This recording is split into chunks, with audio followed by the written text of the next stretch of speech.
तो सामने ये रही बुलेट 350 नए अपग्रेडेशन के साथ आई है, जो 3 वेरिएंट्स में अलग अलग डिवाइड है। पर फिलहाल मैं आपको ना टॉप के 2 वेरिएंट ही दिखा रहा हूँ, जो कि एक गजब कॉम्बिनेशन है हर एक चीज़ का। कीमत से लेकर सब चीज़ मैं ट्राई करूंगा और समझाने की कोशिश करता हूँ कि दोनों के बीच में डिफरेंस क्या है, क्योंकि लगभग मेरे सिटी के जो ऑन रोड प्राइस है उसमें 20,000 का फ़र्क आता है दोनों में। तो इन 20,000 के डिफरेंस में क्या आपको सबसे ऊपर वाला वेरिएंट लेना चाहिए या मिडिल वेरिएंट जिसमें थोड़ा सा ना क्रोम टच दिखा है, वो भी आप प्रेफर कर सकते हैं। इसके अलावा कुछ दिन में मैं जब इसका जो बेस स्टैंडर्ड वेरिएंट है वो लेकर आऊंगा, तो एक टोटल तरीके से कंप्लीट कर लेंगे कि क्या क्या चीज़ में कंपैरिजन बेस्ट हो। पर फिर भी एक बार लमसम समझने के लिए इसे एक बार देखते हैं। सामने जो गाड़ी देख रहे हैं ना, ये है नई रॉयल एनफील्ड की बुलेट 350। क्या अपग्रेडेशन हुआ है, क्या क्या चीज़ें चेंज हुई है।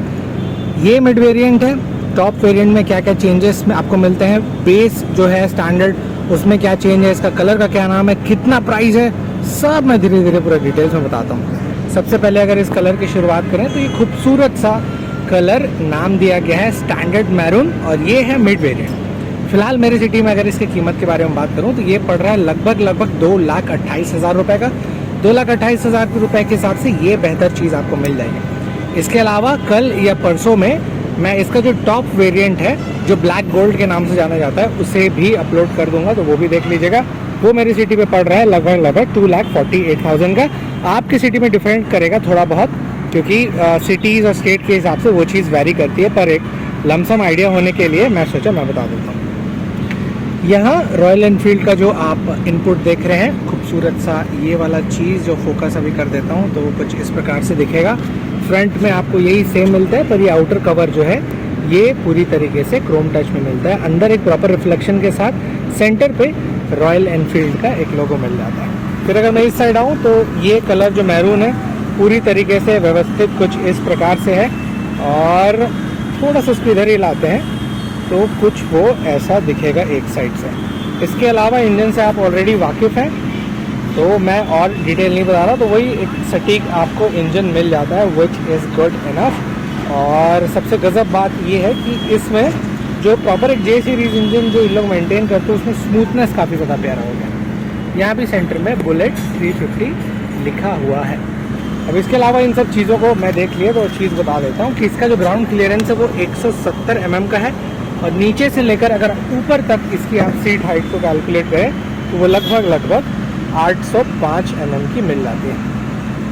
इसके अलावा सीट के कंफर्ट के बारे में बात करूं तो ये सीट कंफर्ट है, पर थोड़ा सा टाइट लगा मुझे।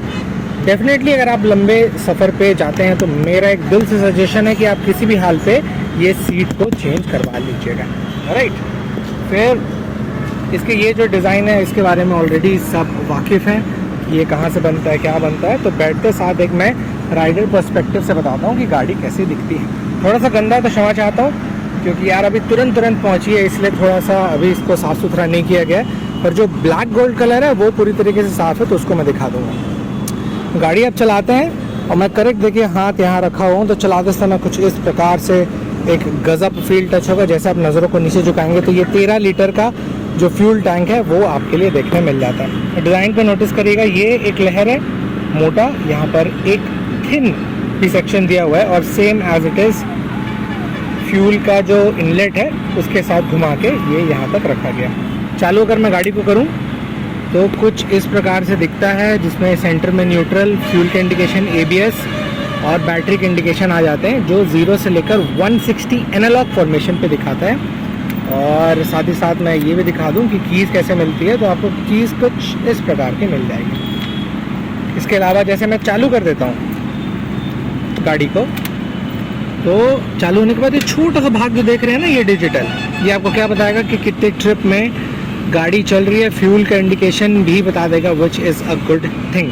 राइट में रॉयल एनफील्ड बुलेट 350 के एक प्रॉपर खूबसूरत इम्प्रिंट आपको मिल जाता है। यहाँ पर पास के लिए और अपर डिपर के लिए चीज़ें दी हुई है, और ये वाला इंडिकेटर के लिए दिया हुआ है। वहीं पर राइट साइड तो ऑफ कोर्स आपको इंजन किल स्विच ऑप्शन मिल जाता है, और इस तरीके से अगर आप चालू करने के बाद इसे सेल्फ दे दें तो कुछ इस प्रकार से चालू हो जाएगा। ठीक, इसके अलावा जो प्रॉपर इसके मजबूती गार्ड हैं वो कुछ इस तरीके से है which is really powerful and good. अब इंजन का ये भाग जो सिल्वर टच में है तो बहुत सारे अंक पे ये मुझे बेहतर इसलिए भी लगा क्योंकि ब्लैक के साथ ये थोड़ा बहुत खिलता है।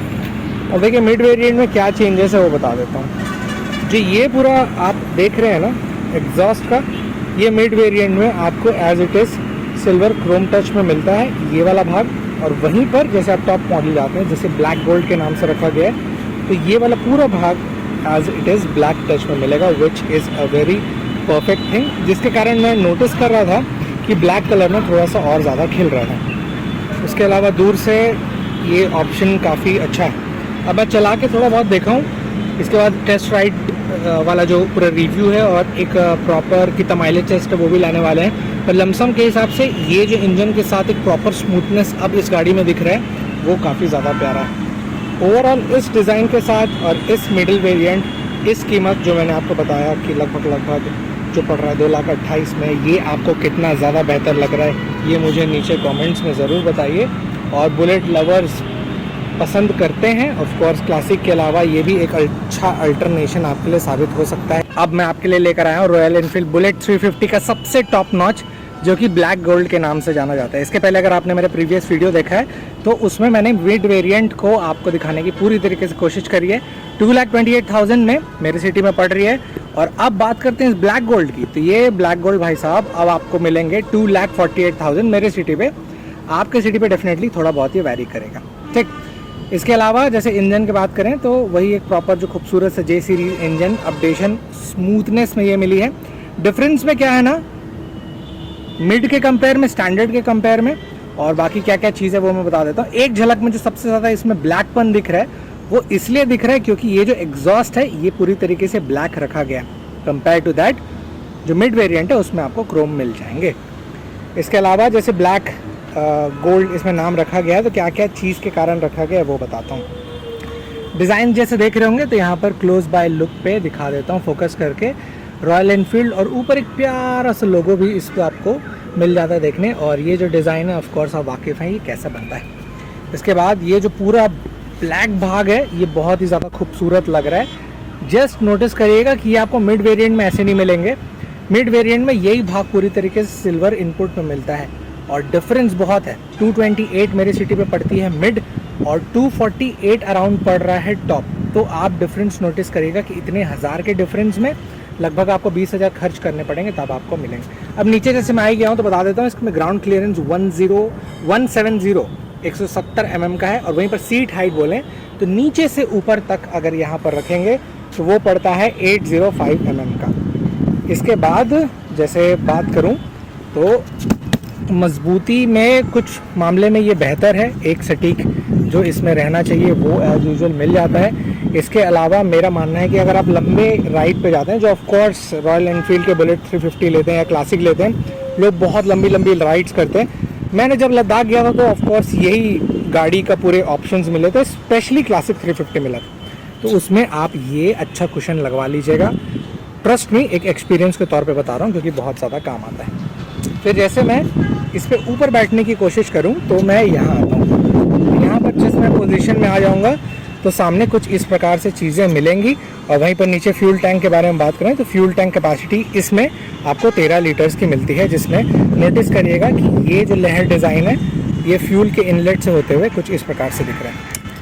गाड़ी को बंद करके अगर मैं चालू करूँ तो कुछ ऐसा दिखता है। 160 km/h तक इन्फॉर्मेशन है, न्यूट्रल है, बैटरी की इन्फॉर्मेशन, ABS, इंजन में कोई प्रॉब्लम या फ्यूल इंडिकेशन। और यहाँ पर नोटिस आप करिएगा छोटा सा जो डिजिटल फॉर्मेट दिया हुआ है इसमें बैटरी वगैरह की इन्फॉर्मेशन ना बताते हुए फ्यूल के इंडिकेशन बताता है और कितने ट्रिप में गाड़ी चल रही है कि नहीं। वो साथ ही साथ कीज़ बता देता हूँ तो कीज़ आपको कुछ रॉयल एनफील्ड के वही एज यूजुअल बोरिंग वाले मिल जाते हैं। Right side royal Enfield bullet 350 लिखा हुआ है। इसमें आपको हेडलाइट के लिए ऑप्शंस दिए हुए हैं और ये इंडिकेटर के हैं। जैसे आप राइट या लेफ़्ट दबाते हैं इंडिकेटर तो ये कुछ इस प्रकार से जलने लग जाता है। उसके अलावा इंजन को चालू करने के ऑप्शंस आपको यहाँ पर मिल जाएंगे। उसके बाद अगर मैं इसके टायर सेक्शन या कितने चैनल ABS के बारे में बात करूँ तो कुछ इस प्रकार के आपको स्पोक व्हील्स इसमें दिखने मिल जाते हैं, विच इज़ अ परफेक्ट ऑप्शन। और प्रॉपर यहाँ पर आप देख रहे होंगे 100/90 सामने सेक्शंस दिए हुए हैं which is good and perfect enough, और टायर ग्रिपिंग कुछ इस प्रकार से मिल जाती है। सामने का लुक बहुत ही हल्की ये फील देता है यार, सामने थोड़ा सा लाइट जलता है और ये प्रॉपर रिफ्लेक्शन के साथ ये क्रोम टच है। ऊपर आपको कुछ इस प्रकार के एक सपोर्टिंग कवरिंग मिल जाती है। इंडिकेटर का सेटअप मैं देख लिया हूँ, पर फिर भी आपको एक बार जला के बता देता हूँ। तो जलने के बाद कुछ इस प्रकार का ये मिलता है input which is good enough. और दूर से अगर मैं दिखाऊँ तो भाई साहब कुछ इस प्रकार से खूबसूरत कलर मिल रहा है। फिलहाल छत में शूट कर रहे हैं क्योंकि अभी अभी जस्ट गाड़ी पहुंची है, तो उसके हिसाब से ये गाड़ी आपको इतना परफेक्ट मिलेगा जिसमें पूरी तरीके से ब्लैकपन नोटिस करेगा। मिड के कंपेयर में बहुत ज़्यादा है। थोड़ी बहुत हवा चल रही है तो आवाज़ आ रहा होगा, सो सॉरी फॉर दैट, क्योंकि मौसम भैया कुछ इस प्रकार के हो गए हैं। उसके अलावा जैसे सेंटर में जाऊँ तो बुलेट 350 लिखा हुआ है, और पीछे अगर मैं एरिया कवर करूँ तो नोटिस करिएगा, थोड़ा सा क्लोज करके बताता हूँ। तो इसमें 120/80 टायर सेक्शन है और कुछ इस प्रकार की ग्रिपिंग है। पीछे से और दिखाऊं तो ग्रिपिंग कुछ इस प्रकार से मिल जाता है। और पीछे का लुक बैकलाइट का कुछ ऐसा है, और पीछे से गाड़ी कुछ इस प्रकार से दिखती है, which is overall good and perfect option in the many way. आपको ये कितना बेहतर लग रहा है नीचे कमेंट्स में ज़रूर।